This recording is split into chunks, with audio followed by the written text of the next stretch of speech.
Guys, welcome to my YouTube channel study point learn. आपने पिछली video में देखा था, हमने सब्ट्रैक्शंस ऑफ फ्रैक्शन किया था, एडिशन ऑफ फ्रैक्शन किया था। आज करेंगे हम मल्टीप्लिकेशन ऑफ फ्रैक्शन, यानी जो फ्रैक्शन की वैल्यू होती है उन्हें मल्टीप्लाई कैसे किया जाता है। जैसे देखो, फ्रैक्शन की वैल्यू ये तो आप पिछली वीडियो में देख चुके हैं, जान चुके हैं। देखो, अगर सपोज करो हमारे पास दिया गया है 1/2 मल्टीप्लाई बाय 1/2, बेसिक से स्टार्ट, ठीक है ना, छोटे लेवल से। अब इनको मल्टीप्लाई कैसे करते हैं? देखो, हमने जब माइनस के क्वेश्चन किए थे या प्लस के क्वेश्चन किए थे, हम उनको कट नहीं करते थे, यानी क्रॉस कट नहीं करते थे। जैसे सपोज करो इधर 2 होता हमारे पास, तो 2 से 2 क्या हो जाएगा? कैंसिल आउट, ठीक है ना। क्रॉस की वैल्यू क्या हो जाएगी? Cancel out. यहाँ पे क्या बचा? 1 और यहाँ पे क्या बचा? 2। ये हमारा राइट आंसर आ गया। लेकिन ये हमने प्लस और माइनस में नहीं किया। क्या किया हमने? सीधा डिनोमिनेटर का एलसीएम ले लिया और उनकी फर्स्ट फ्रैक्शन की वैल्यू निकाली, सेकंड की, और फिर उसको सॉल्व किया। लेकिन अब हम जब मल्टीप्लाई करेंगे, देखना मल्टीप्लाई इजी है। मल्टीप्लाई का मतलब मल्टीप्लाई। अब मल्टीप्लाई ही करो कैसे? देखो, मैंने बोला 2/4 मल्टीप्लाई बाय 3/, में मान के चलो 9, ठीक है ना। इसको आप कैसे करोगे पता? 2 मल्टीप्लाई बाय 3 में 4 मल्टीप्लाई बाय 9, 3 2 जा 6 और 9 4 जा 36, ठीक है ना। 3 2 जा 6, 9 4 जा 36। अब अगर आपको लग रहा है कि ये 6/36 कट रही है एक दूसरे के साथ, देखो जब वैल्यू कब कटती है? जब वो सेम ही टेबल में आए, ध्यान रखना। अब ये भी, जैसे मैं अगर डायरेक्ट काट दूं, डायरेक्ट का मतलब 6 1 जा 6, 6 6 जा 36। लेकिन आप क्या कर सकते हो, इसको और लेंथी में ले सकते हो। कैसे? देखना, ये 2 के टेबल से कटा तो 3 2 जा 6, ये 2 से टेबल से कटा तो कितना आया? 18 2 जा 36। अब ये 3 के टेबल से कटा, 3 1 जा 3, 3 6 जा 18। तब भी हमारा आंसर क्या है? वो है। अब आपकी प्रैक्टिस कैसी है? लॉन्ग टर्म की है या शॉर्ट टर्म की?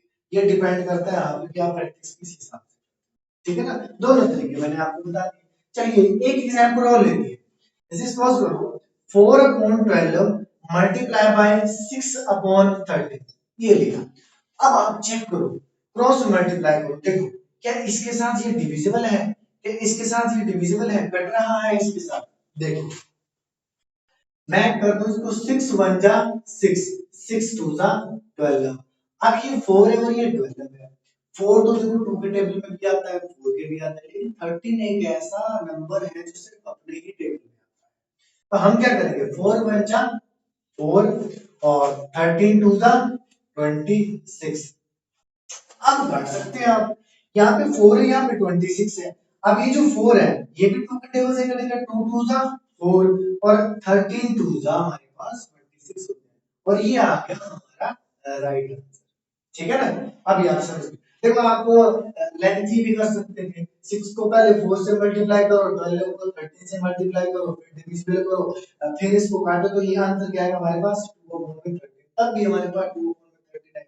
लेकिन हमें पता है कि कौन से क्रॉस मल्टीप्लाई नंबर। जैसे एग्जांपल थोड़ा सा बड़ा लेते हैं, मान के चलो ना मैंने ले लिया था 20/30 मल्टीप्लाई बाय 60/में, या 70 कर देता हूं मैं, 60 तो डायरेक्ट कट जाएगा ना, 60/50। अब देखो यहाँ पे पता क्या करना है आपने? क्रॉस कट करो। ये भी 2 के टेबल से कट रहा है, ये भी। कितने 2 जा 20, 10 2 जा 20, कितने 2 जा 50, 25 2 जा 50। अब फिर कट रहा है 2 के टेबल से नहीं, लेकिन 5 के टेबल से। देखो 5 2 जा 10 और 5 5 जा 15। अब यहां से काटो, कितने दूनी 30 होते हैं? 15 दूनी 30। कितने दूनी 70 होते हैं हमारे पास? 35 दूनी 70।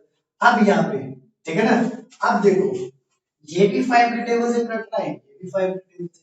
कितने 5 जा 15, 5 3 जा 15, ठीक है ना। कितने 5 जा 35, 7 5 जा 30।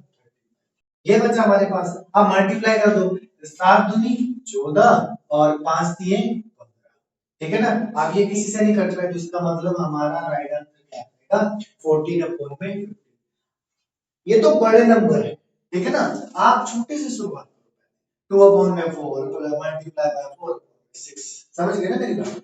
फिर जब जैसे धीरे धीरे आपकी प्रैक्टिस हार्ड होती जाएगी, आपको लगेगा कि आप टाइम मैनेजमेंट है मेरे, वो बड़े क्वेश्चन करने के लिए रेडी हूं मैं, ठीक है ना, तो आप कर सकते हो, समझिए। अच्छा, सपोज करो ये मल्टीपल के क्वेश्चन अगर मैं मिक्स्ड फ्रैक्शन में दूं, जैसे 4 से ही 3/6 मल्टीप्लाई बाय 2 से ही 3/4, ऐसी हो। इस मिक्स्ड फ्रैक्शन को आपने सबसे पहले फ्रैक्शन में बदलना है, तो सबसे पहले मल्टीप्लाई करते हैं, 6 चौके 24, 24 और 3 27, 27/6 मल्टीप्लाई 4 दूनी 8, 8 और 3 11, 11 बटा में कितना आ गया 4। कॉन्सेप्ट क्लियर है ना, यहाँ तक तो हमने कर लिया, समझ गए ना हमारी बात। अब इसके बाद क्या करेंगे हम लोग, इनको क्रॉस मल्टीप्लाई करेंगे, क्रॉस मत करो यार, तो 27 मल्टीप्लाई बाय 11, ठीक है ना, अपॉन में कितना आएगा हमारे पास 6 मल्टीप्लाई बाय 4। अब यहां से देखो 27 को 11 से मल्टीप्लाई, एक कॉन्सेप्ट आ गया है, देखो जब भी आप किसी नंबर को ना 11 से मल्टीप्लाई करते हो, आपने पता क्या करना है, देखो 11 से मल्टीप्लाई कर रहे हो, अब यहाँ पे पहली संख्या 7 है तो 7 को 7 ही लिख दो, ठीक है ना, फिर इन दोनों को जोड़ दो, 7 और 2 कितने हो गए 9 हो गए। अब लास्ट में 2 बचे तो 2 को 2 ही लिख दो, यानी कितना आ गया 297 आ गया हमारे पास, बचेगा 6 चौके 24, 24 बचे तो ये आ गया हमारा राइट आंसर। देखो दो कॉन्सेप्ट सीख लिए, मिक्स्ड फ्रैक्शन की वैल्यू को पहले फ्रैक्शन में बदला फिर मल्टीप्लाई किया, ये हमारा आंसर। दूसरा, जब किसी संख्या को 11 से मल्टीप्लाई करते तो कैसे करते, एंड का जो नंबर है उसको आप वैसे ही लिखो, बट जैसे 7 था तो 7 ही लिख दिया, 2 था तो 2 ही लिख दिया।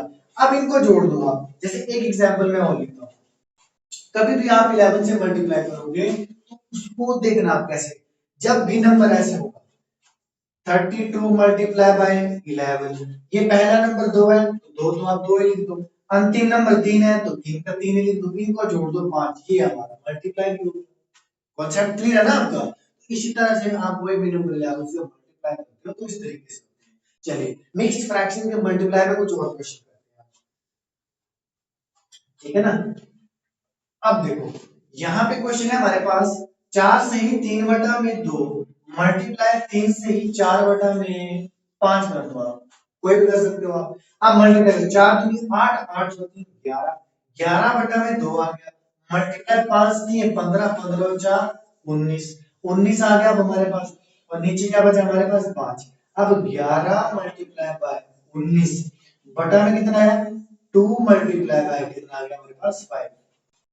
कॉन्सेप्ट अब देखो वही 11 से मल्टीप्लाई आ गया, कैसे करेंगे अब 19 मल्टीप्लाई बाय 11, पहला नंबर तो हमारा वही रहेगा। अब देखो ये अंतिम अंक जो है ना इसमें तो एक ही रहेगा, लेकिन एक में एक और जुड़ जाएगा, यहाँ पे जब जोड़ेंगे तो नंबर एक 10 होगा, 10 का यहाँ पे कितना आ गया 0 आया, ध्यान रखना एक बच गया यहाँ पे, तो एक बच गया तो एक और एक कितने होते हमारे पास 2 होते, ध्यान रखना, ठीक है। तो कितना आ गया हमारे पास मल्टीप्लाई करके 209 अपॉन में 5 टू सा 10, ये आ गया हमारा राइट आंसर। कॉन्सेप्ट क्लियर है आपका। देखो सबसे पहले सिंपल वैल्यू जो थी फ्रैक्शन की आपने उनको मल्टीप्लाई करना सीखा, उनको क्रॉस मल्टीप्लाई करना भी सीखा, ठीक है ना। उसके बाद मिक्स्ड फ्रैक्शन की वैल्यू थी को भी आप मल्टीप्लाई करना सीख गए, ठीक है ना। अच्छा देखो इसके बाद अगर मैं वैल्यू बोलूं ना, आपको अगर 3 नंबर आ जाए, 3 नंबर का मतलब क्या है, 2/4 मल्टीप्लाई 6/3 मल्टीप्लाई बाय 7/6, घबराना नहीं है, क्रॉस मल्टीप्लाई कर, चलो बस देखो कौन कौन से कट गए, ये 6 से ये 6 कट गया, ठीक है ना हमारे पास। अब बाकी कट रहा है कोई नहीं कट रहा है, तो 7 दूनी 14 और 4 दिए 12, ये बचा। अब ये कट रहा है 2 से, 7 दूनी 14 और 6 दूनी 12, ये आ गया हमारा, इजी है। अब इसके साथ मैं एक स्टेप और जोड़ दूं तब भी इजी है, एक स्टेप और जोड़ दूं तब भी इजी है। वो आपको ये मल्टीप्लिकेशन और फ्रैक्शन करना आ गया होगा, सीखे होंगे, ठीक है ना। जैसे देखो हमने प्लस भी कर लिया, माइनस भी कर लिया, मल्टीप्लाई भी कर लिया, नेक्स्ट वीडियो में करेंगे हम लोग मल्टीप्ली डिवाइड ऑफ फ्रैक्शंस, यानी फ्रैक्शंस की वैल्यू को डिवाइड कैसे किया जाता है। आई होप आपको मल्टीप्लिकेशन का कॉन्सेप्ट भी अच्छे से समझ आ गया होगा। अगर आपको ये कॉन्सेप्ट अच्छा लगा तो प्लीज इस चैनल को लाइक से सब्सक्राइब करें ताकि आने वाली जितनी भी नई वीडियो हो आप तक सबसे पहले पहुंचे। चलिए मिलते हैं नेक्स्ट वीडियो के साथ, तब तक गुड बाय।